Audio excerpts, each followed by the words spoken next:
अगर आप भी पुरानी नाक की एलर्जी या नजले से परेशान हैं दोस्तों, तो ये नुस्खा आपके लिए है। नाक की एलर्जी यानी कि एलर्जिक राइनाइटिस, ये तब होती है जब आपकी प्रतिरक्षा प्रणाली दोस्तों हवा में मौजूद हानिकारक जो कण उड़ते हैं ना, उनको खतरा समझकर उन पर प्रतिक्रिया करती है। तो इसके मुख्य लक्षणों में जो है ना क्या होता है, जब भी आप थोड़ा सा हवा में या नमी में बाहर निकलते हैं ना दोस्तों, तो आपको लगातार छींक पे छींक आने लगती है। कई बार क्या होता है, नाक बहना शुरू हो जाती है और कई बार हमारी नाक एकदम से बंद हो जाती है और नाक व आंखों में खुजली आनी शुरू हो जाती है। तो अक्सर आपने सुना होगा कि हमें नाक की एलर्जी है, एलर्जी हो गई है। तो इसका जो है ना यही कारण होता है दोस्तों। इसके लक्षण में कई बार क्या होता है, नाक, गले और मुंह का जो ऊपरी हिस्सा होता है ना दोस्तों, या फिर कानों में खुजली आनी शुरू हो जाती है। तो उससे ही जिनको नाक की एलर्जी बार बार परेशान करती है ना, तो पता लग जाता है कि हाँ एलर्जी हो गई है और अब जो है आगे की समस्या शुरू होने वाली है। तो उससे पहले ही आप अगर ये नुस्खे बनाकर ले लेते हैं ना दोस्तों, तो आपको बेहद फायदा मिलेगा। और जो नाक की एलर्जी आपको अचानक से पकड़ लेती है ना, उसमें तुरंत फायदा मिलेगा। आप एक बार आजमा कर देखना और बताए गए तरीके से अगर आप इन नुस्खों को कुछ दिन लगातार करते हैं, तो ये पुरानी से पुरानी नाक की एलर्जी और जो जिनको नजला की शिकायत होती है ना, उनके लिए ये बेहद ही फायदेमंद जो है नुस्खा है दोस्तों। नुस्खा बनाने के लिए सबसे पहले जो सामग्री हमने ली है, यहाँ पे आप देख रहे हैं दोस्तों, हमने लिया है अदरक। अदरक को हमने पानी से धोकर अच्छे से साफ कर लिया है। साफ करने के बाद में आप चाहें तो इसका छिलका हटा सकते हो, नहीं तो वैसे जरूरत नहीं है, क्योंकि हम अदरक का रस निकालने वाले हैं। तो अदरक के रस का ही हम इस नुस्खे के लिए जो है इस्तेमाल करेंगे दोस्तों। इसलिए आप इसे ऐसे धोने के बाद में और सीधा ही जिस तरीके से मैं बता रही हूँ ऐसे प्रोसेस करके इसको तैयार आप कर सकते हो। नाक की एलर्जी जिनको होती है ना, उनको अदरक का सेवन बहुत ज्यादा फायदेमंद माना जाता है, क्योंकि इसमें जो है ना एलर्जिक राइनाइटिस जो है ना होता है अदरक के अंदर। ये जिनको नजला, जुकाम या फिर एलर्जी की शिकायत है, उसके लिए बहुत ज्यादा ही फायदेमंद माना गया है। इसे प्राकृतिक में जो है ना एंटी इन्फ्लेमेटरी यानी कि जो सूजन रोधी गुण होते हैं और जो एंटी हिस्टामाइन गुण होते हैं ना, वे गुण इसमें मौजूद है दोस्तों, जो नाक की एलर्जी, सूजन, खुजली, छींक आना, बहती नाक, बंद नाक सभी में बहुत ज्यादा फायदा देती है।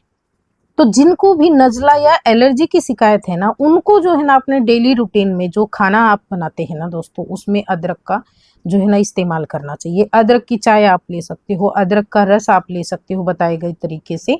सब्जी में अदरक आप डालकर ले सकते हो, जैसे आपको सही लगे, अदरक लेना पसंद करें उसी तरीके से। वैसे आपको इसका स्पेशल नुस्खा यहाँ पे मैं बता ही रही हूँ। आप अदरक को ग्रेट करके और इसको जो है ना एक मलमल का साफ कपड़ा लेना दोस्तों, और उसके अंदर पोटली बनाकर पूरा अच्छे से इसका जो रस है ना उसे निचोड़ लेना है। एक बार में आप जो है ना 2-3 चम्मच अदरक का रस निकाल कर रख लेना। इसे आप फ्रिज में रखेंगे तो जब तक ये चलेगा, जब तक आप इस्तेमाल कर सकते हो, ये खराब नहीं होता है दोस्तों। इसको आप किसी कांच का छोटा कप या गिलास हो ना, उसके अंदर रख लेना या फिर बोतल के अंदर रख लेना और रोजाना आप बताए गए तरीके से इस्तेमाल करना। अदरक जो है ना दोस्तों, ये हमारी मतलब पूरे शरीर के लिए फायदेमंद मानी जाती है और रोजाना जो है ना हमें इसका सेवन करना चाहिए। सर्दियों के मौसम में आप इसकी क्वांटिटी बढ़ा सकते हो, लेकिन गर्मियों में आप इसकी सीमित मात्रा लें। लेकिन जिनको भी नाक की एलर्जी या पुराना नजला है वो इसे जरूर ले, उनको बहुत ज्यादा फायदा मिलेगा। जैसे ही मौसम बदलता है ना दोस्तों, जैसे अभी बहुत ज्यादा गर्मियां हैं, गर्मियों से अभी बारिश स्टार्ट हो जाएगी, देखना आप एकदम से सर्दी, जुकाम, एलर्जी का जो है ना प्रकोप इतना ज्यादा बढ़ जाता है। तो जब भी मौसम बदलेगा ना, आप बीमार नहीं पड़ेंगे। अगर आप ये नुस्खा सप्ताह में कम से कम 3 से 4 दिन ले रहे हैं, तो आप अल्टरनेट डे भी इसे ले सकते हो। एक दिन आपने ले लिया, एक दिन आप नहीं ले, आगे चल के अभी जिनको नजला काफी परेशान कर रहा है वो इसे कुछ दिन तक लगातार लेना। तो मैंने यहाँ पे आपको बता दिया है आप अदरक का रस किस तरीके से निकालेंगे। अदरक का रस जब आप निकालेंगे ना, तो आप जो बर्तन लेंगे रस डालने के लिए, उसमें पानी वगैरह नहीं होना चाहिए। सिर्फ आपको यहाँ पे अदरक का रस ही सूखे बर्तन में निकाल कर ले लेना है और फिर उसे आप स्टोर करके रख लेना। 2, 3, 4, 5 दिन तक आप इसे आसानी से, जैसे मैं बताऊंगी, इस्तेमाल कर लेना। अब नुस्खा बनाने के लिए जो एक चीज आपको और लगेगी दोस्तों, वो यहाँ पे आप देख रहे हैं, ये हमने लिया है इसके साथ में शहद। शहद जब भी आप लेंगे ना तो अच्छे ब्रांड का लेना, प्योर और शुद्ध होना चाहिए दोस्तों, तभी आपको इसके पूरे फायदे मिलेंगे और आपको नुस्खा जो है ना बेहद फायदा देगा। तो अदरक का रस और शहद आप एक दिन के लिए इन्हें एक बार में तैयार करके रख सकते हो। जो नुस्खा है आप दिन भर में लेंगे ना, उसे एक बार बनाकर रख लेना। तो इसमें आप क्या करेंगे, जैसे आपने अदरक का तो रस निकाल लिया है, साथ में जो आपने शहद लिया है ये 2 चम्मच ले लेना। और 2 चम्मच शहद के अंदर दोस्तों आपको डालना है 4 से 5 ड्रॉप अदरक का रस, बहुत ज्यादा मात्रा में नहीं डालना है। फिर उसको 2 चम्मच शहद और अदरक का रस दोनों को बहुत अच्छे से मिक्स कर लेना आप। और मिक्स करने के बाद में इसको आप दिन में 2 से 3 बार, 2 बार लेना पसंद करें आप, 3 बार लेना पसंद करें, इसी में से आपको जो है ना लेना है।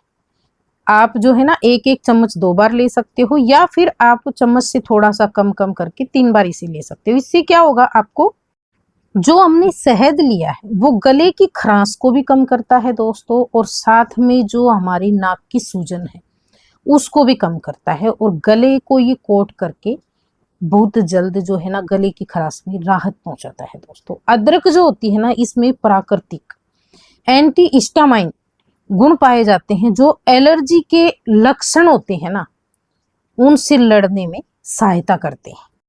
जितनी भी लगातार छींक छींक कर, खांस खांस कर या फिर बहती नाक के कारण अंदर सूजन हो जाती है ना, अदरक में प्राकृतिक सूजन रोधी यानी कि एंटी इन्फ्लेमेटरी गुण होने के कारण ये उस सूजन को भी बिल्कुल ठीक कर देती है। और नाक के मार्ग और गले में जो सूजन होती है, जो कफ जमा होता है, जलन होती है, उसको भी ये तुरंत शांत करती है दोस्तों। और बलगम को जो है ना बिल्कुल नेचुरल तरीके से ये पूरी तरह से बाहर कर देती है। और श्वास नली से बलगम को साफ करने के कारण आपको सांस लेने में भी बिल्कुल दिक्कत नहीं होती है, आसानी से आप जो है श्वास ले पाते हैं दोस्तों। क्योंकि हमने देखा है अक्सर जिनको एलर्जी होती है नाक बिल्कुल बंद हो जाती है और सांस लेते समय जो है ना सीटी की जैसी आवाज आती है, या फिर बिल्कुल मतलब सांस आता ही नहीं है, मुंह से सांस लेना पड़ता है। तो उस तरह की समस्या भी नहीं आती है अगर आप ये नुस्खा घर में बनाकर लेते हैं। तो जिनको भी एलर्जी है दोस्तों, उनको जो है ना जब भी आप नुस्खा ले रहे हैं ना, तो आपको जो है ना, जैसे गर्मियों का मौसम हम फ्रिज से निकाल कर डायरेक्ट ठंडी चीजें खाते हैं, उन चीजों के परहेज रखनी चाहिए। आप जब भी कुछ खाना पसंद करें तो उसे आप रूम टेम्परेचर पे रख के और रूम टेम्परेचर पर ही उसका जो है आप सेवन करें दोस्तों। ठंडा एकदम फ्रिज से निकाल कर पानी ना पिए और कोई भी चीज ना खाएं। तो इस तरह से आप परहेज रखते हैं ना, तो आपकी नाक की एलर्जी हो, पुराना नचला हो, बिल्कुल ठीक हो जाएगा। और ये नुस्खा ऐसा है जो मौसम बदलते ही आप एलर्जी के शिकार होते हैं ना, बिल्कुल भी आपको परेशान नहीं करेगी, पुरानी एलर्जी भी ठीक हो जाएगी। ये था हमारा आज का नुस्खा। अगर आपको पसंद आया तो प्लीज वीडियो को लाइक शेयर कमेंट, और चैनल पे पहली बार आए हैं तो चैनल को सब्सक्राइब कर लेना। वीडियो देखने के लिए धन्यवाद।